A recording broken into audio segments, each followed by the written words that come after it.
Bismillahirrahmanirrahim. Selamat berjumpa kembali dengan saya dalam mata kuliah Statistik Bisnis 2. Pada pertemuan kali ini, saya akan membahas mengenai analisis korelasi dan regresi. Bagian pertama.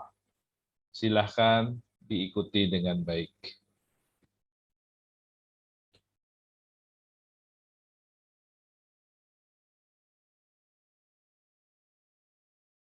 Analisis regresi dan korelasi.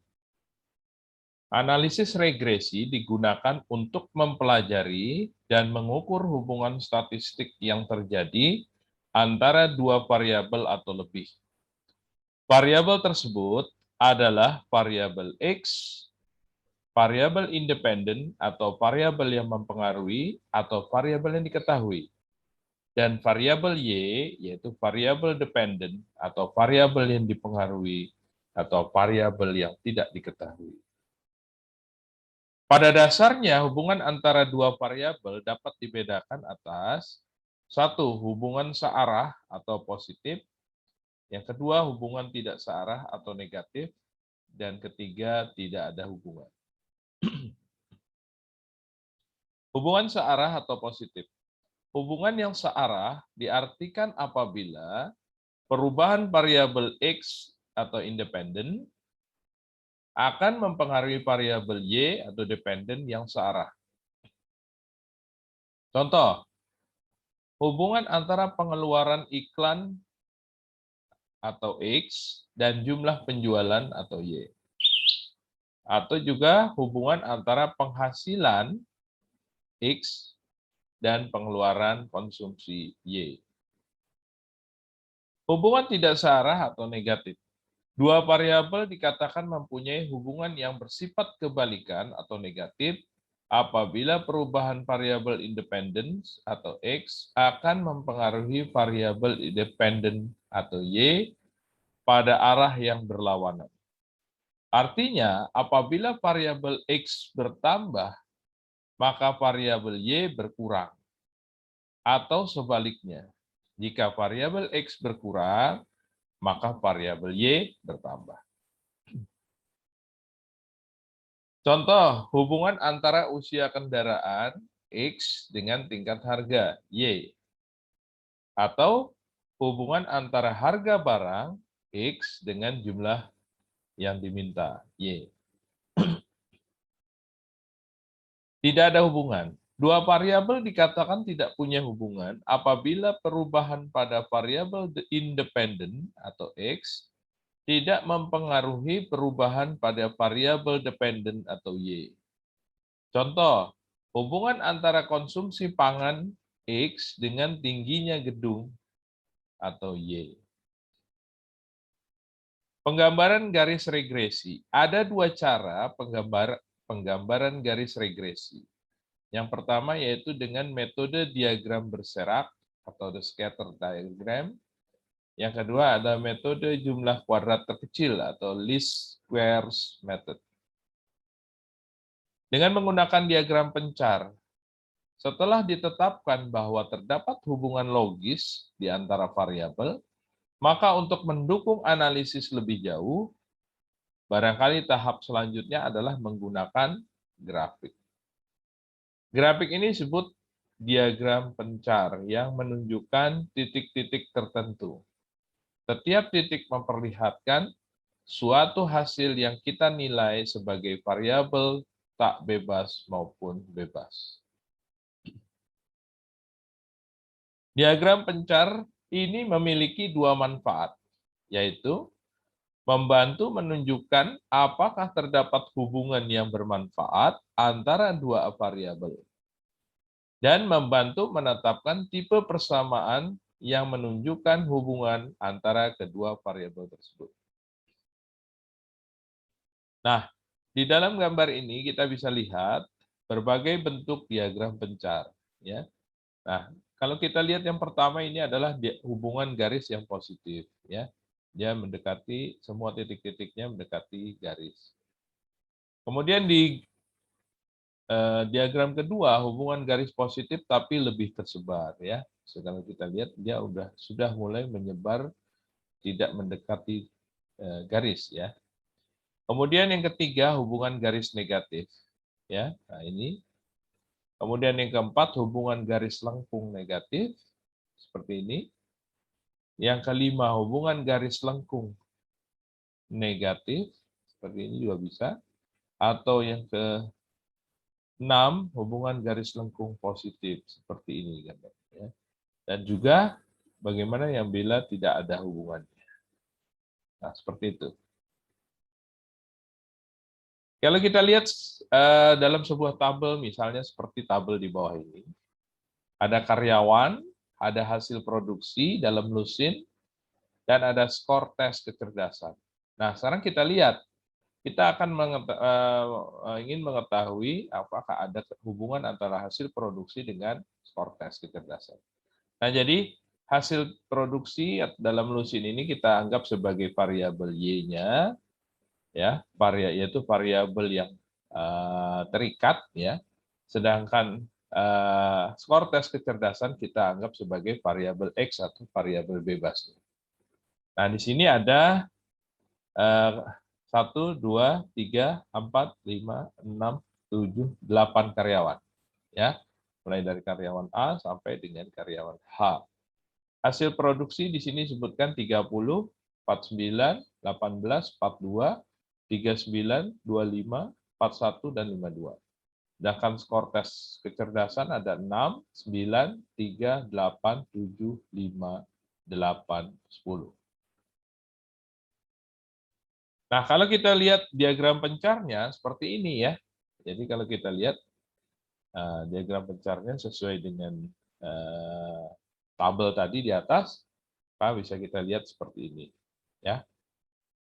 Nah, sekarang kita bagaimana dengan menggunakan metode jumlah kuadrat terkecil atau least square method.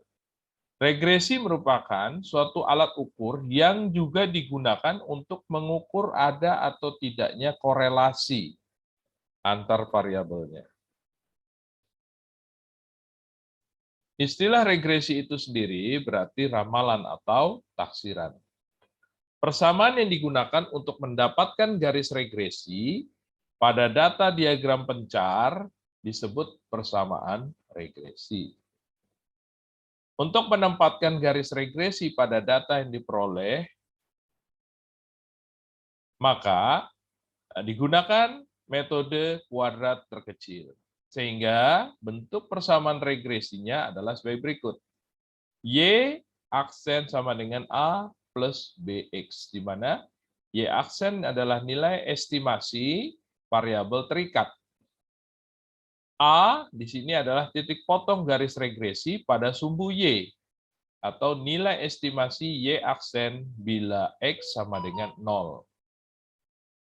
Sedangkan B adalah gradien garis regresi, di mana perubahan nilai estimasi Y aksen per satuan perubahan nilai X. Dan X adalah nilai variabel bebas. Nilai dari A dan B pada persamaan regresi dapat dihitung dengan rumus berikut.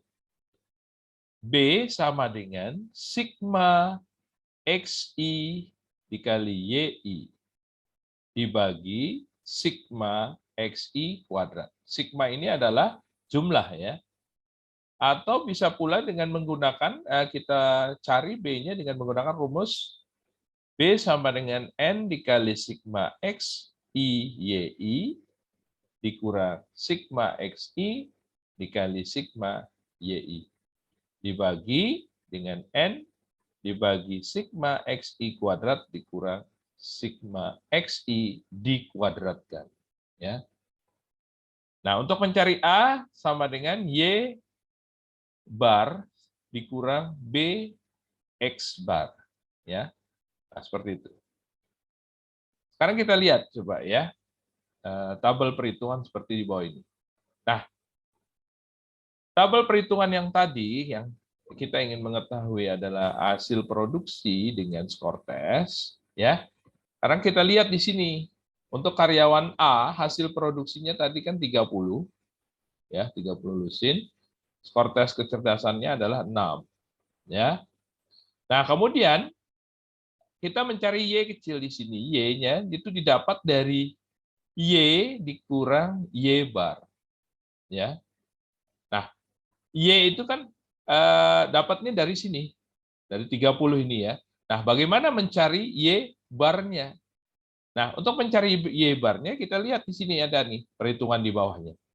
Ya, jadi ini sebelumnya harus kita cari dulu. Jadi Y bar sama dengan sigma Y atau jumlah Y dibagi N. Nah, jumlah Y-nya adalah di sini kita lihat di kolom Y ini. Ya.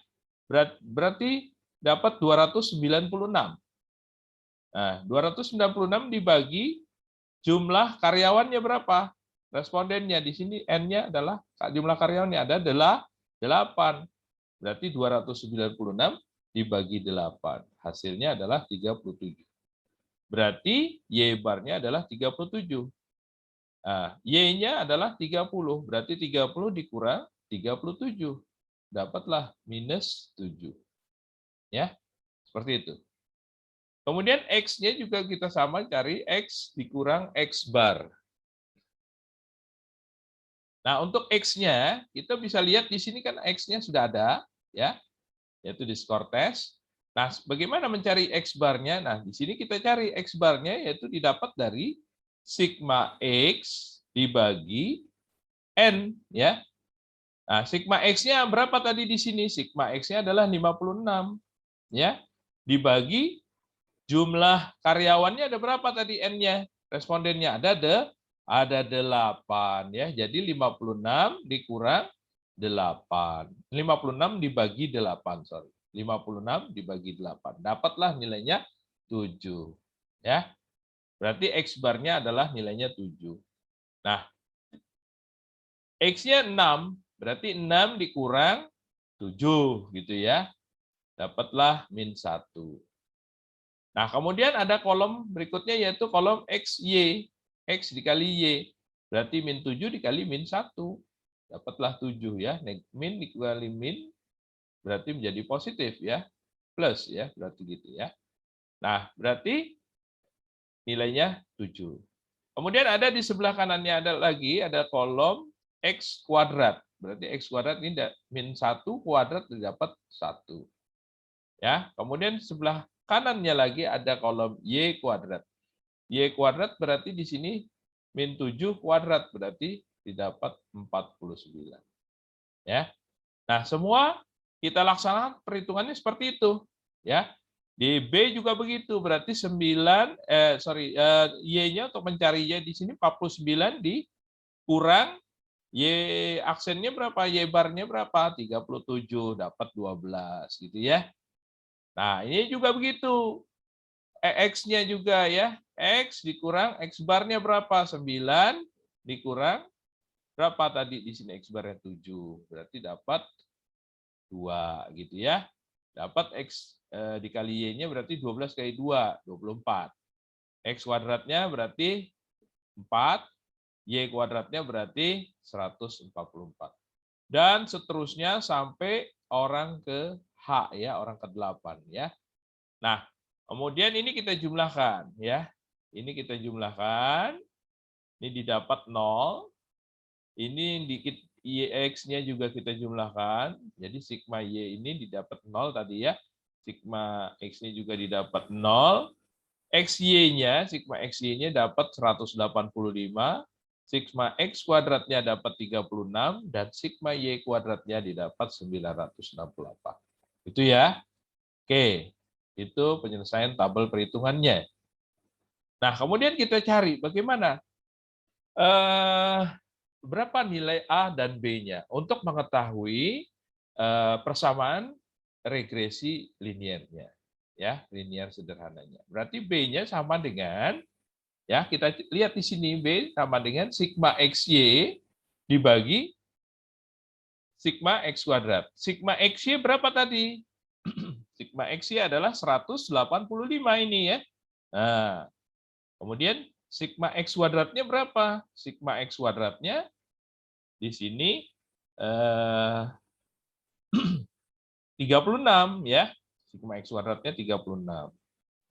Nah, berarti 185 dibagi 36. Didapatlah 5,138. Nah, ini kita bulatkan dua angka di belakang koma menjadi 5,14.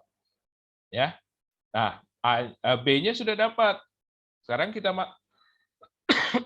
masukkan untuk mencari A-nya, kita masukkan ke persamaannya ini ya. Berarti A sama dengan Y bar dikurang B X bar. Ya, kita masukkan aja. Berarti tadi Y barnya kan tadi sudah dapat di sini 37. Ya. Kemudian 37 ya. Dikurangi B-nya tadi berapa? 5,14 ya. Dikalikan X bar-nya berapa tadi? Ya, X bar-nya didapat 7 ya. Berarti ya 37 dikurang 5,14 dikali 7. Ya. Dapatlah nilai 1,02. Nah, berarti untuk Y aksen, nah ini kita sudah dapatkan persamaan regresi linier sederhananya. Y aksen sama dengan 1,02 ditambah 5,14X. Ya, kan ini persamaannya A plus BX. Gitu ya. Berarti A-nya 1,02 ditambah B-nya 5,14X. Gitu ya. Nah, untuk mengetahui misalnya untuk prediksi atau peramalan, ini karena regresi ini kan adalah untuk meramalkan atau memforecast. Ya. Nah, bagaimana kalau kita lihat misalnya X-nya sama dengan 3, berarti Y aksen didapat 1,02 ditambah 5,14 dikalikan 3. Ini X-nya di sini masukin 3 ya.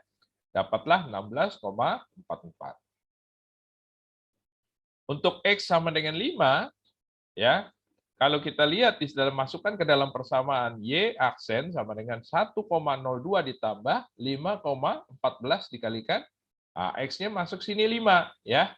5. Berarti dapatlah 26,72. Untuk X sama dengan 6, ya, kita cari berarti Y aksennya sama dengan 1,02 ditambah 5,14 kali X-nya masukkan sini 6. Sama dengan 31,86. Dan untuk X sama dengan 10, berarti Y aksen yang sama dengan 1,02 ditambah 5,14 kalikan 10. Ya, berarti didapat 52,42. Nah, diagram pancarnya akan seperti ini. Ya, nah itu untuk mencari regresi linier sederhana. Nah, pembacaan garis regresinya bagaimana? Contoh, jika garis regresi ditunjukkan dengan persamaan Y aksen sama dengan 2,94 tambah 0,95X, maka dapat diartikan bahwa hasil penjualan akan bertambah sebesar 0,95 pada setiap kenaikan pengeluaran iklan sebanyak 1 satuan. Nah, ini cara membaca garis regresinya. Sekarang kita masuk ke dalam koefisien regresi.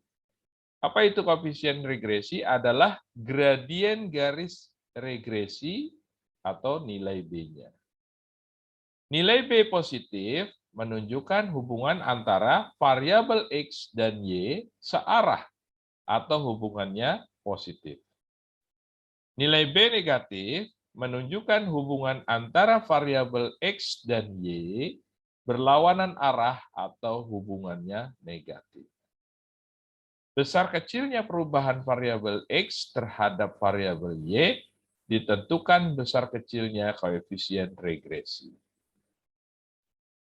Kemudian juga ada namanya koefisien determinasi. Adalah alat utama untuk mengetahui sejauh mana tingkat hubungan antara variabel X dan Y. R kuadrat sama dengan A dikali sigma Y ditambah B dikali sigma XY dikurang N dikali Y bar kuadrat. Dibagi sigma Y kuadrat dikuadratkan dikurang N dikali Y bar dikuadratkan. Ya, itu untuk mencari koefisien determinasi. Nilai koefisien determinasi antara 0 dengan 1. Ya. Nilai koefisien determinasi sama dengan 1 menunjukkan hubungan yang sempurna. Jadi makin mendekati 1, makin mendekati kesempurnaan. Sedangkan nilai koefisien determinasi sama dengan 0 berarti menunjukkan tidak ada hubungan, ya, atau hubungan yang sangat lemah. Nah, sedangkan kalau yang mendekati 1 tadi atau sampai 1 itu menunjukkan hubungan yang kuat, sangat kuat. R kuadrat sama dengan 81. Artinya 81% perubahan dari variabel Y ditentukan oleh variabel X. Nah, kita lihat sekarang analisis korelasinya. Yaitu untuk mengukur seberapa kuat atau derajat kedekatan suatu relasi antar variabel. Koefisien korelasi memiliki nilai antara min 1 sampai plus 1. Ya. Untuk menentukan keeratan korelasi antar variabel diberikan patokan koefisien korelasi. Nah, sekarang kalau kita lihat di sini 0 dan di antara 0 dan 0,2. Berarti koefisien korelasinya sangat lemah. Di antara 0,2 dengan 0,4 berarti korelasinya lemah tapi pasti. Antara 0,4 dengan 0,7 berarti korelasinya cukup berarti.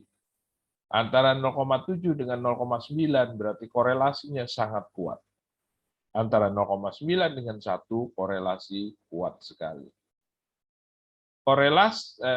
Koefisien korelasi sama dengan 1 berarti korelasi yang sangat sempurna.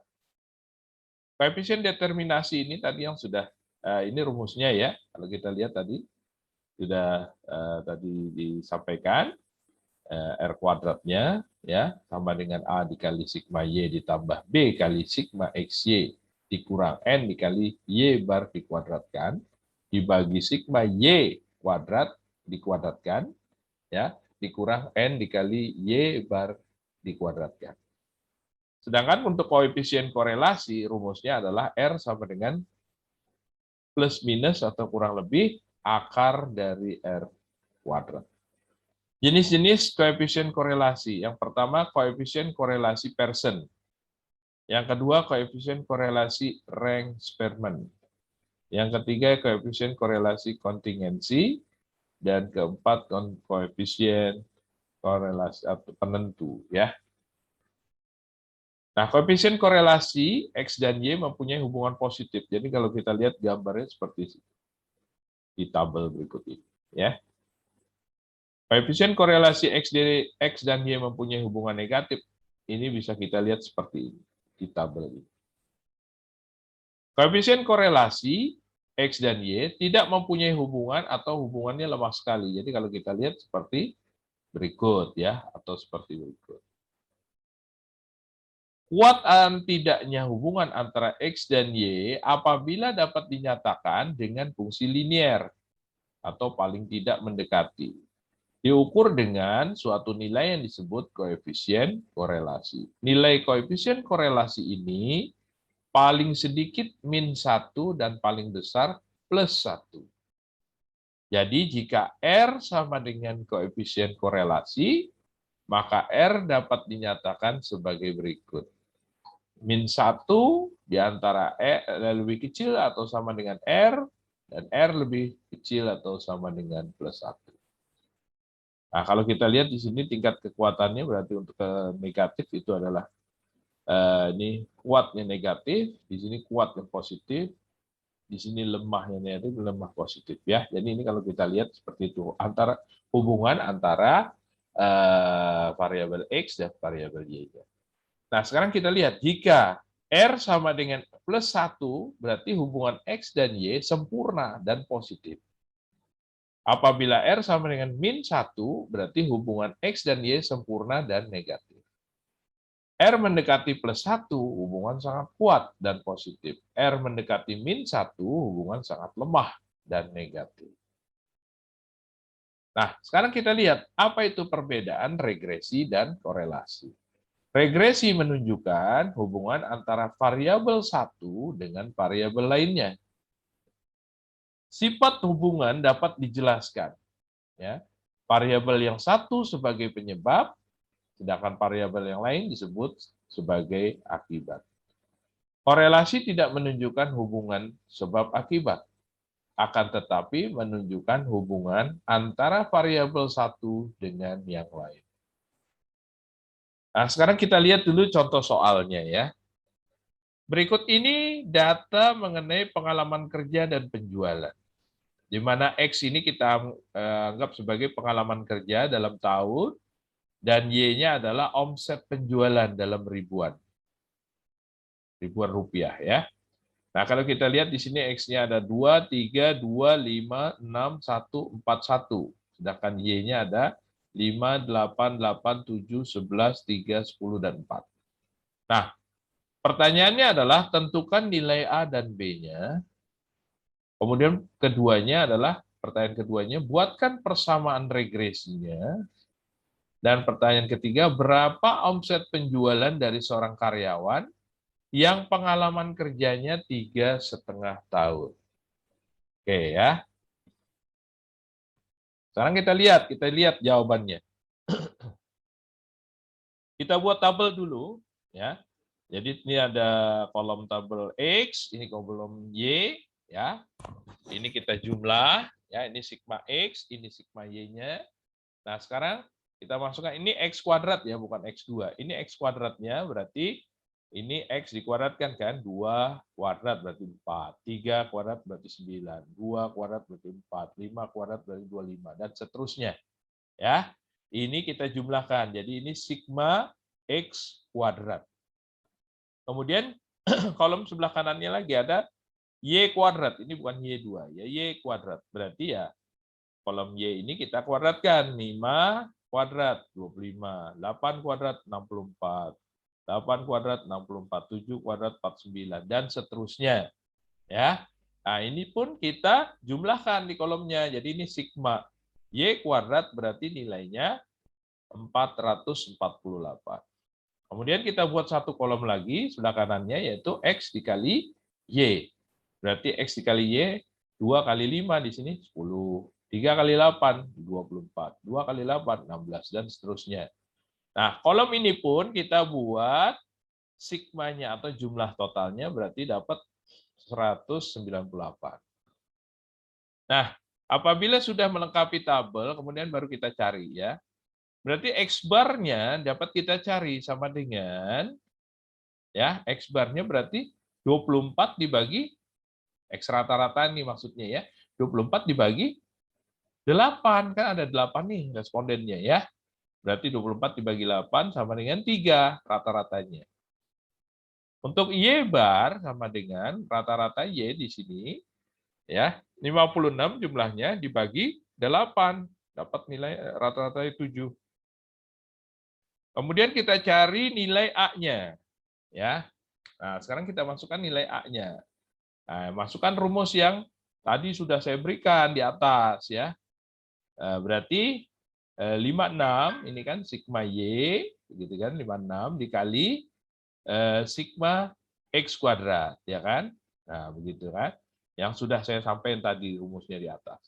Berarti 56 kali 96 dikurang 24. Nah, 24 ini apa? Sigma X ya dikali dengan sigma XY. 24 kali 198. Ya. Nah, kemudian hasilnya kita bagi dengan 8-nya adalah N-nya. Jumlah respondennya berapa? Ada 8 dikalikan sigma X kuadrat. Berarti 96 ya. Dikurang di sini sigma X dikuadratkan. Jadi 24 dikuadratkan. Ya. Nah, setelah kita hitung dapatlah A-nya 3,25 ya. 3,25 ya. Jadi nanti dilihat ya untuk mencari A-nya itu dari mana gitu ya. Ini kan sudah saya sampaikan tadi di atas nih. Ya. Untuk mencari A-nya ini kan bisa dari sini ya. Nah, gitu ya. Atau dengan rumus yang sudah ditentukan tadi ya. Nah, gitu ya. Nah, oke, jadi seperti itu. Nah, A-nya sudah dapat. Berapa? Nilainya 3,25. Sekarang kita cari B-nya gitu ya. Kita cari B-nya juga bisa atau nanti kita cari B dulu juga boleh gitu ya. Berarti ini kan B-nya sudah ada ketentuan rumusnya ya tadi di atas ya. Berapa rumus B-nya tuh bagaimana? Nah, ini rumus B nih kan tadi. Ya. Nah, ini rumus B-nya nih. Ya, sigma XI YI dibagi sigma XI kuadrat atau N dikali sigma XI YI dikurang sigma XI dikali sigma YI dibagi N dikali sigma XI kuadrat dikurang sigma XI dikuadratkan. Gitu ya. Nah, ini kita masukkan. Berarti kan? Gitu ya. Jadi 8 dikali 198. Kemudian dikurang 24 kali 56. Dibagi 8 dikali 96. Dikurang 24 kuadrat. Ya. Nah, dapatlah nilai B-nya 1,25.